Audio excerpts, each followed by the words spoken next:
বিৰাট ধুনীয়া মটৰ পনীৰ বনালোঁ। চাবচোন গোটেই ভিডিঅ'টো। অলপ ইউনিক বুলিয়ে ক'ব লাগিব মোৰ তৰিকাটো। এনেই মই ভিডিঅ'ত চাই থাকোঁ মটৰ পনীৰ ইউনিক তৰিকা, কিন্তু মোৰ এই তৰিকাটো অলপ বহুতেই ইউনিক। এয়া পনীৰবোৰ ভাজি লৈছোঁ গৰম তেলত। ভাল পনীৰে হয় হাৰিয়ানা। তাৰপিছত এয়া কেঁচা মটৰ 1 কেজি আনি বাকলিবোৰ গুচাই ফ্ৰিজত থৈ দিছিলোঁ ডাব্বাবোৰত। তাৰে অলপমান লৈ এয়া সেই পেকেটত পোৱা সেই ৰং দিয়া মটৰবোৰ নহয়, একদম সতেজ মটৰ।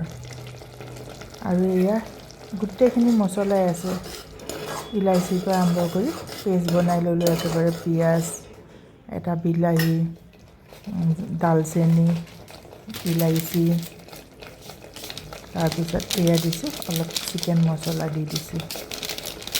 মানে জিৰাও সেই গুড়ি কৰি লৈছিলোঁ, গোটা জিৰা পেষ্টটোতে গুড়ি কৰি লৈছিলোঁ। এয়া অলপ দি দিছোঁ আৰু ধনিয়া গুড়িও দিম, যিবিলাক ৰেডিমেড পাউডাৰ। এয়া দেখা পাইছেনে?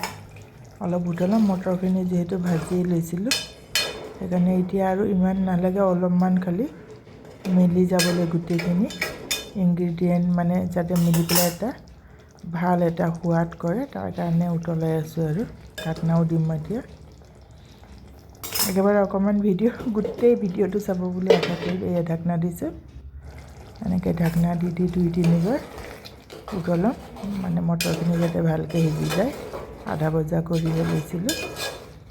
আৰু এতিয়া মই ভইচ অভাৰ কৰি আছোঁ, খালোঁ অলৰেডি। ইমান টেষ্টি হৈছিল নহয়, কি ক'ম আৰু।